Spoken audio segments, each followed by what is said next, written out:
그날 이후로 민재에게서 연락은 오지 않았다. 전화도 메시지도 어떤 설명도 없이 그는 아주 깔끔하게 사라져 있었다. 연락을 기다리는 건지 이미 끝났다는 걸 확인하려는 건지 그 경계가 모호해진 상태였다. 결국 먼저 메시지를 보낸 건 나였다. 우리 얘기 아직 끝난 거 아니잖아. 한참 뒤에야 답장이 왔다. 더 할 얘기 없어.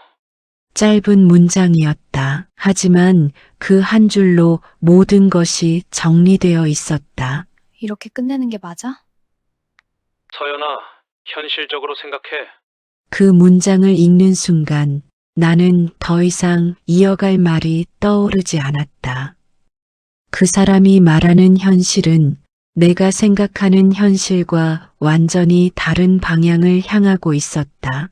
나는 이 아이 지울 생각 없어. 나 지금 중요한 시기인 거 알잖아. 이 문제 계속 끌고 가면 서로한테 좋을 거 없어. 네 인생도 생각해야지.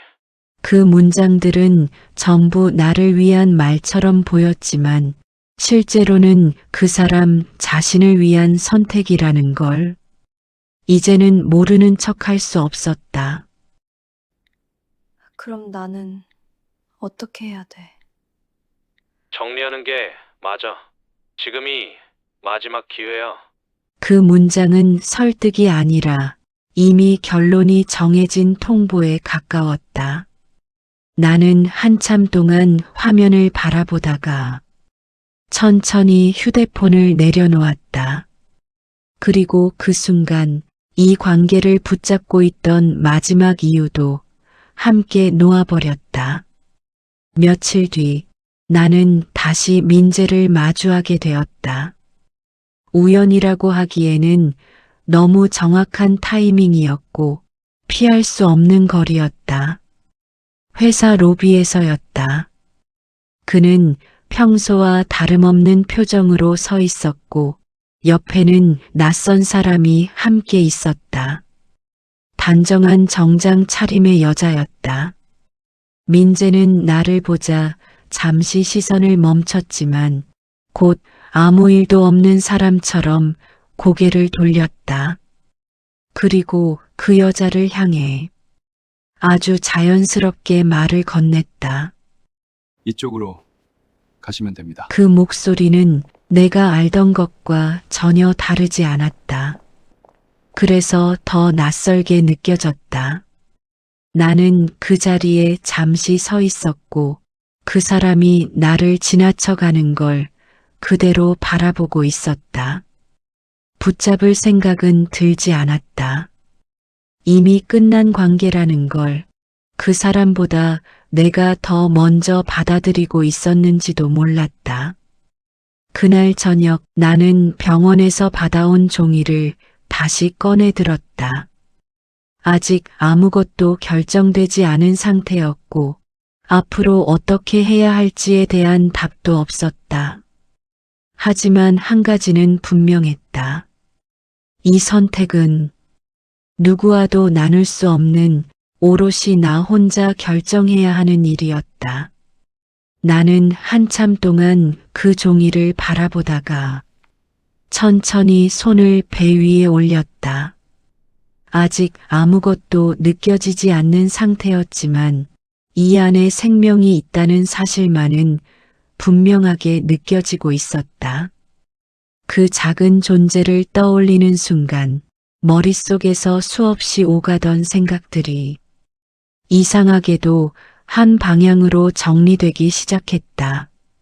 누군가는 이 상황을 불행이라고 말할 수도 있었고 누군가는 잘못된 선택이라고 말할 수도 있었지만 적어도 나에게는 이 아이를 포기하는 쪽이 더 두려운 선택이었다. 나는 다시 부모님 앞에 서 있었다. 이번에는 무릎을 꿇지 않았다. 이미 마음을 정한 상태였고 그 선택을 설명하러 온 자리였다. 아버지는 아무 말도 하지 않은 채 나를 바라보고 있었고 어머니는 여전히 복잡한 표정을 감추지 못하고 있었다. 저 회사 그만둘게요. 그게 무슨 말이야? 지금 상태로 계속 다니기 어려울 것 같아요. 그래서 앞으로는 혼자 키우겠습니다. 죄송합니다. 그 말은 짧았지만 이미 모든 결정을 포함하고 있었다. 어머니는 아무 말도 하지 못한 채 고개를 떨궜고 아버지는 한참 동안 나를 바라보다가 천천히 입을 열었다. 네가 선택한 거다. 그 말은 허락도 반대도 아니었다. 그저 되돌릴 수 없는 선을 넘었다는 확인에 가까웠다. 나는 고개를 끄덕였다. 그 한마디로 나는 완전히 다른 삶으로 들어가고 있었다. 돌아갈 수 없는 방향으로 이미 발을 내딛고 있었다. 회사 건물을 나서는 순간 익숙했던 풍경이 전혀 다른 공간처럼 느껴졌다. 매일 같은 시간에 드나들던 출입문이었고 수없이 지나왔던 로비였지만 그날의 나는 더 이상 이곳에 속해 있지 않은 사람이 되어 있었다. 손에 들린 건 가벼운 서류 봉투 하나였지만 그 안에는 내가 그동안 쌓아왔던 시간들이 정리된 채 담겨 있었다. 나는 한동안 그 자리에 서 있었다. 뒤돌아보면 다시 돌아갈 수 있을 것 같았고 한 걸음만 더 나아가면 완전히 다른 삶이 시작될 것 같았다. 그래서 더 쉽게 움직일 수 없었다. 결국 나는 돌아보지 않았다.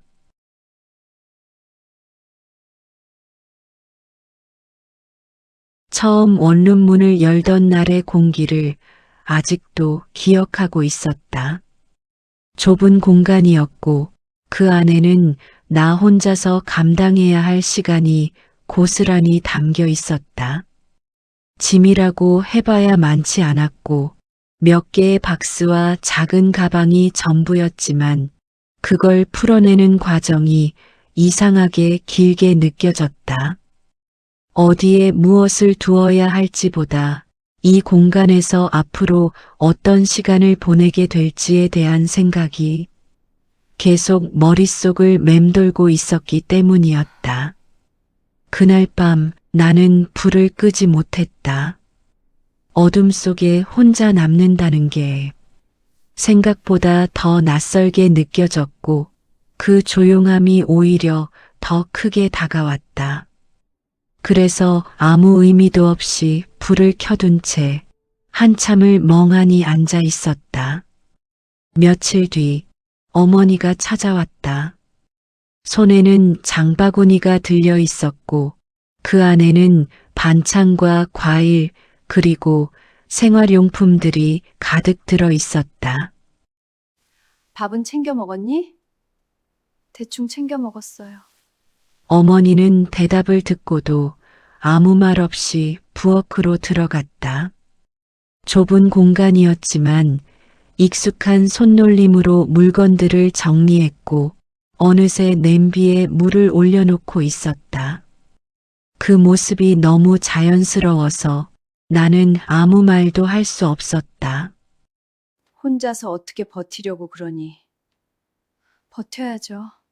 그 말은 잔소리처럼 들렸지만 그 안에는 걱정이 더 많이 담겨 있었다. 나는 잠시 말을 고르다가 결국 짧게 대답했다. 어머니는 잠시 손을 멈췄다가 다시 아무 일 없다는 듯 움직였다. 더 이상 묻지 않았고 더 이상 말하지도 않았다. 그 대신 밥을 차려주고 냉장고를 채워놓고 조용히 자리를 정리하고 있었다. 말 대신 행동으로 남겨두는 방식이었다. 아버지는 오지 않았다. 대신 며칠에 한 번씩 계좌에 돈이 들어왔다. 금액은 일정하지 않았고 보내는 시간도 제각각이었지만 그 패턴이 반복된다는 것만으로도 충분히 의미를 알 수 있었다. 나는 그 사실을 알고 있었지만 굳이 먼저 말을 꺼내지 않았다. 어머니 역시 그 이야기를 꺼내지 않았다. 그렇게 우리는 말하지 않아도 알 수 있는 방식으로 서로를 이해하고 있었다. 시간이 지나면서 몸의 변화도 조금씩 느껴지기 시작했다. 아직은 크게 드러나지 않았지만 이전과는 분명히 다른 상태라는 걸 하루하루 실감하고 있었다. 가끔은 아무 이유 없이 눈물이 나기도 했고, 가끔은 이유 없이 불안해지기도 했다. 그 감정들이 어디서 오는지 설명할 수는 없었지만, 그걸 버텨내는 것도 이제는 내가 감당해야 할 몫이라는 걸 알고 있었다. 어느 날 밤 잠을 이루지 못한 채 천장을 바라보고 있었다. 조용한 공간이었고 아무 소리도 들리지 않았지만 그 고요함 속에서 오히려 생각들이 더 또렷하게 떠올랐다. 나는 천천히 손을 들어 배 위에 올렸다.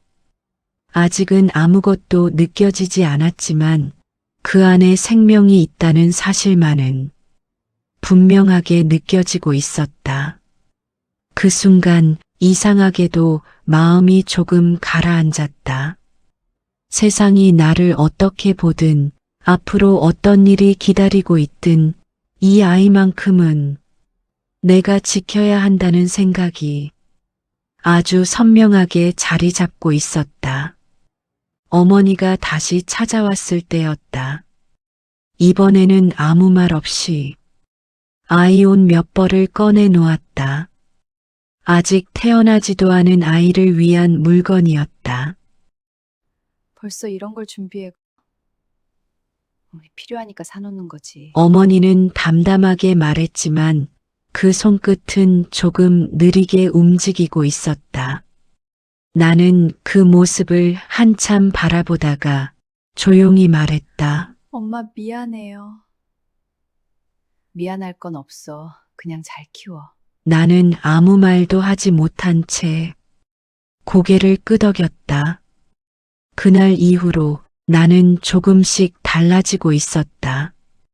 누군가에게 기대던 사람이 아니라 누군가를 지켜야 하는 사람이 되어가고 있었다. 그리고 그 변화는 생각보다 빠르게 내 삶 전체를 바꾸고 있었다.